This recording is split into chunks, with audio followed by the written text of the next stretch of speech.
Hello, and welcome to my channel, or welcome back to my channel.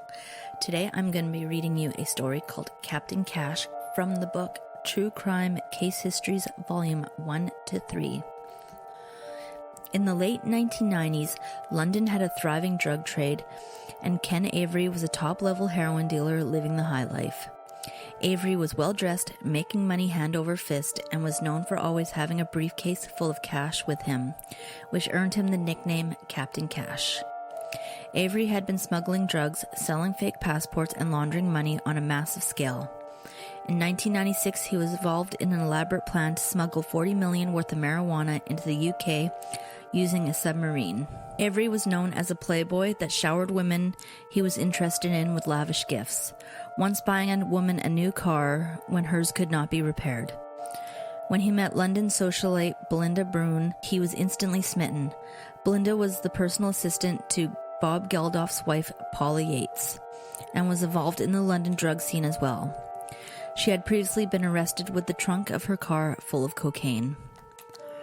Avery tried to impress Belinda, offering to take her by private helicopter to the Monaco Grand Prix, but she declined most of his offers of affection.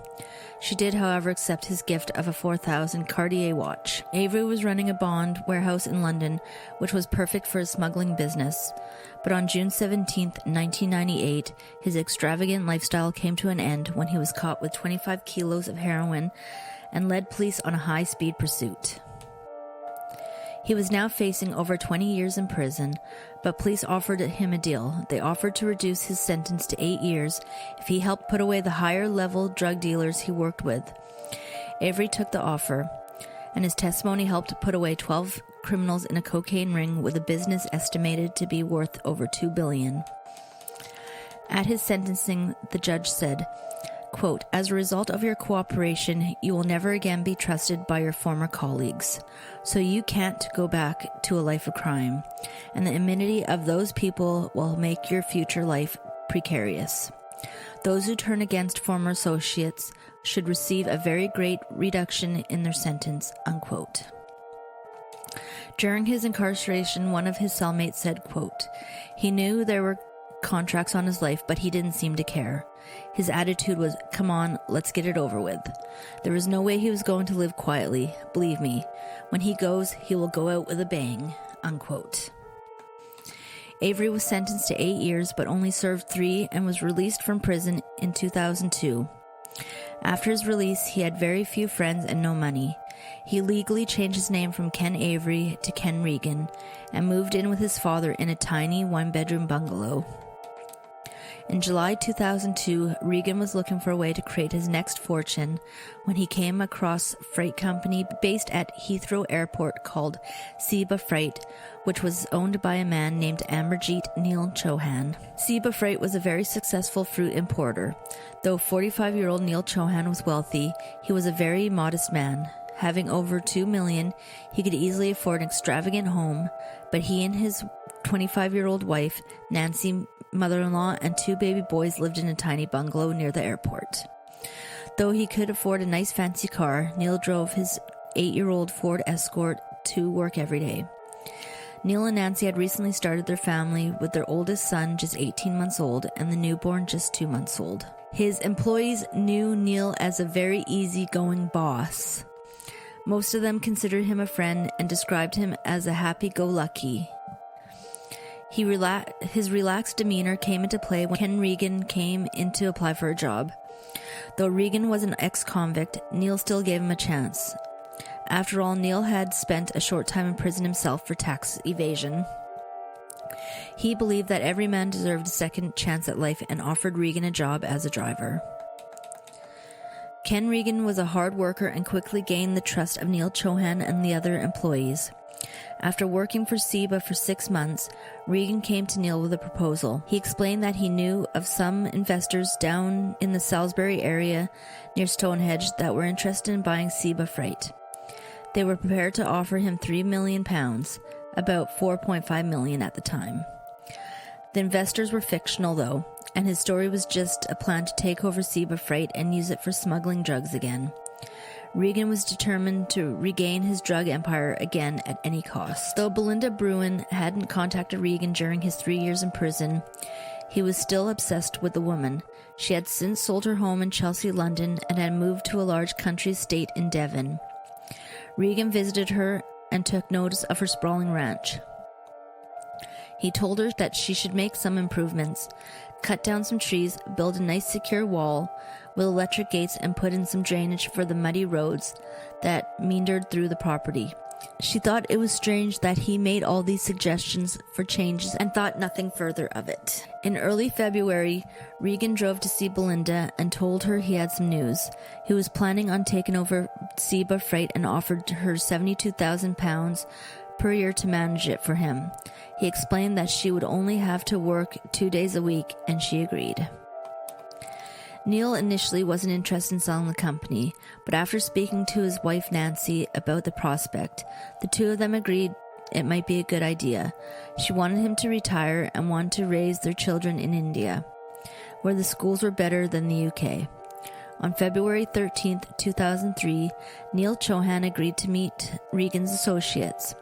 That Thursday morning, Neil told his employees he was driving down near Stonehenge for a meeting. That was the last time they saw him.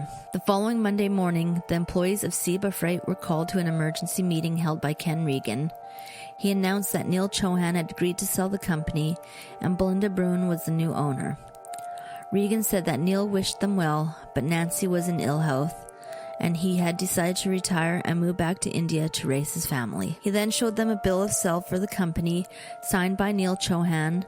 The employees were in shock, but ultimately it was a busy company and they needed to get back to business as usual. The very next day, as Belinda was driving to her new job at Seba Freight, she was feeling sick and turned back around to go home. As she was pulling onto her property, she encountered two men with an older model Jaguar and digging equipment.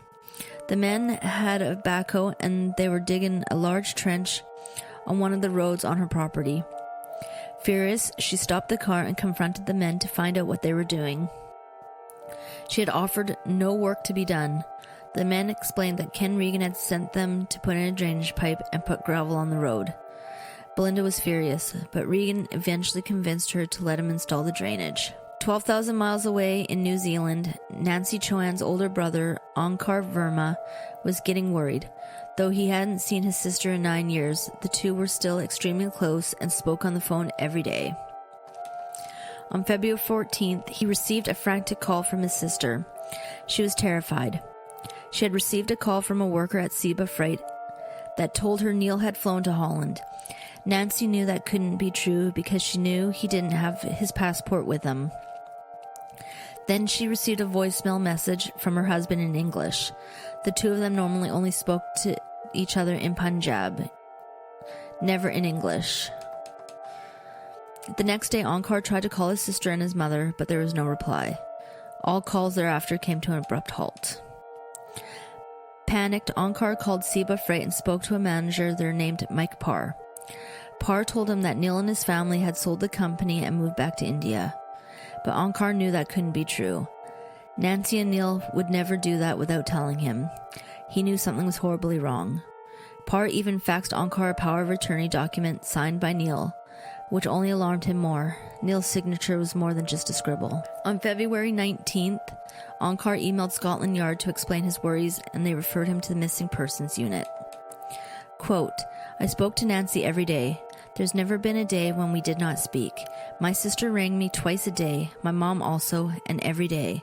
I would ring them once. All of a sudden there's no calls, no call to say we're okay or we're going to India," unquote. London police told him they stopped by and did a welfare check, but the house was empty. Police told him that the neighbors and friends confirmed that they had moved back to India. Onkar knew none of this could be true, and on March 5th he booked a flight to London. When he arrived, Onkar got the keys to the family home from Mr. Parr at Neil's office and went to the home.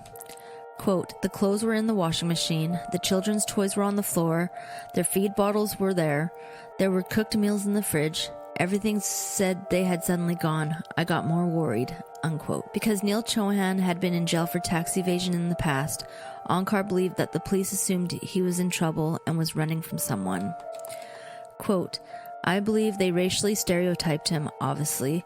The police kept saying he's done a runner because he was in trouble. I never believed the police story because I was very close to my family and they would have told me about it," unquote. Eventually, he convinced the police to transfer the case to the Serious Crimes Group when he explained that his mother's precious possession, her prayer book, was still in the house and she went nowhere without it. The first person detectives interviewed, last person to see Neil Chohan, Ken Regan. Regan told police that Chohan was a shady businessman and had gotten himself into financial trouble. He said that his only choice was to flee back to India. After researching Neil Chohan's business dealings, investigators were skeptical of Regan's story and began investigating him instead. They immediately found extensive criminal background and looked into both his and Neil's phone records. Cell phone location tracking showed that Chohan left his home in Hounslow and drove towards Stonehenge on February 13th. Regan lived nearby in Wilton, Salisbury, and police could see that Regan's phone met with Chohan's near Stonehenge. Then both phones traveled further south. Knowing that Belinda was now managing SEBA and the two phones had traveled near her home, detectives called her to let her know that they were driving down to question her. Belinda agreed, but Regan was furious with her. He didn't want the police coming onto her property. He told her to call them back and tell them that she would meet them somewhere else. Belinda did not understand why he would want her to do that, but she didn't need to call them after all. Regan always had a plan. Police received a lead on the whereabouts of Neil Chohan. The lead came from an associate of Regan, William Hornsey. Hornsey and Regan had sold stolen passports together years ago, and Regan had testified against him, landing him in prison. At the direction of Regan, Hornsey called the detectives. He explained that he knew Neil Chohan was still in the UK because he and Regan had plans to meet him on the following week in Newport, Wales.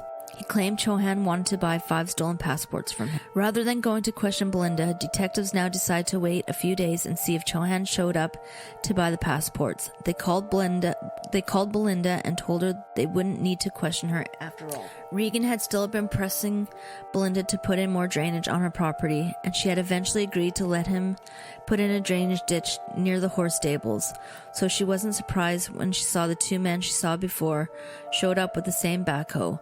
She took her kids to town for the day while the men worked. The following Monday, detectives watched Regan and Hornsey standing near a bronze statue of a pig in Newport. This was to be the meeting point for the sale of the stolen passports. But as police watched, Regan received a phone call. It seemed the meeting wasn't happening, and detectives had a sinking feeling that Regan and Hornsey had tricked them. The meeting was pure fiction. On April 22nd, detectives again wanted to interview Belinda Bruin and drove to her home. During the interview, they asked if she had noticed anything odd about Regan's behavior in the past few days, and she mentioned that she had. When she told Regan the police wanted to interview her, he said, quote, "If they ask you what I was doing on your land, just tell them I was helping you with your water system," unquote. Detectives asked what he really did on her land, and she told them he had dug a drainage ditch. They knew what that meant and immediately put together a team to dig up Belinda's property. Later the same afternoon, a father and son were spending the evening on a kayak trip off the coast of Bournemouth when they noticed something floating in the ocean. As they got closer, they could tell it was a body. As evening fell, the boy paddled into shore and alerted police, while the father waited for 3 hours on the dark ocean with a bloated body until police arrived. The body had suffered severe blunt trauma to the back of the head. Packing tape was still wrapped tightly around the head and jaw. 1 week after they found it, they positively identified the body to be that of Neil Chohan. The cause of death was both blunt force trauma and suffocation. Police still had no idea where the rest of the family was, but it was becoming increasingly clear that they were all dead as well. The evidence from the body suggests that Neil Chohan's body had been buried in the ground, then exhumed at a later date and transferred by boat, where he had been dumped into the water. Detectives brought in forensic archaeologists to dig through the area of the drainage ditch on Belinda Bruin's property. After 5 days of painstakingly sifting through the dirt, they found nothing.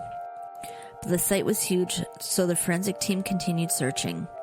Eventually, they recovered some jewelry that belonged to Nancy Chohan, some baby clothes, and found evidence of a large bonfire. There were still no bodies, but detectives assumed that they had buried the entire family there at one time. Further analysis of phone location records revealed a chain of events of the day Chohan went missing. It showed that when Chohan met Regan at Stonehenge, there were 2 additional phones traveling the same route.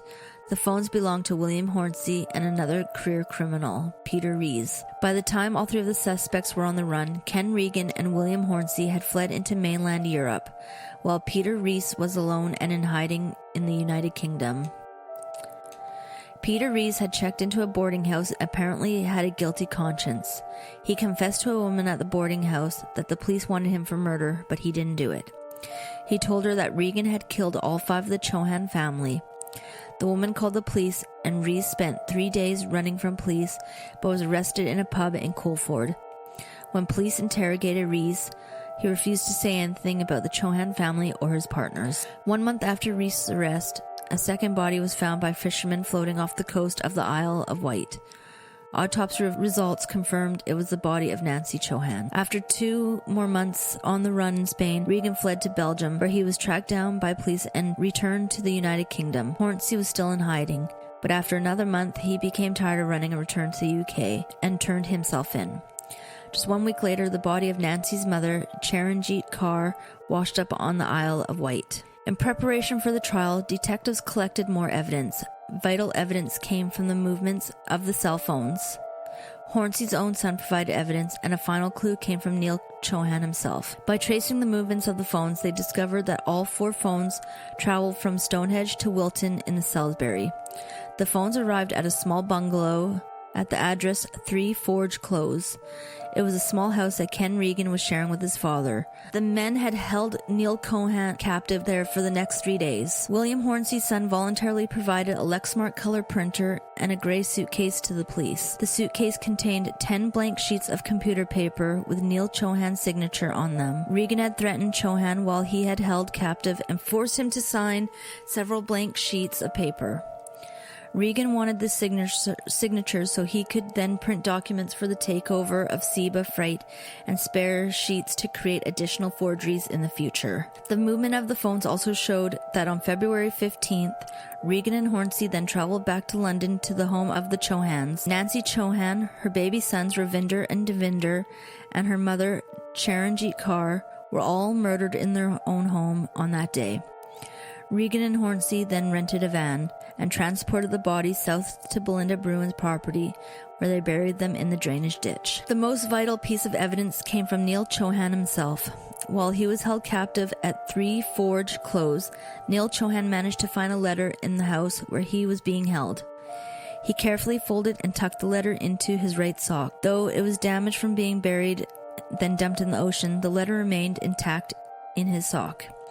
The letter was from Cheltenham and Golstier Building Society, addressed to Mr. K.R. Regan and Mr. R.F. Avery, 3 Forge Close, South Newton, Salisbury, Wiltshire, SP2 OQG. The date on the letter was February 22nd, 2003, the day before he was abducted. Neil Chohan knew that he would be murdered, and though he faced most certain deaths, he wanted to leave a clue as to who killed him. The trial began November 8th, 2004 and lasted 9 months, the longest criminal trial in UK history, costing over £10 million.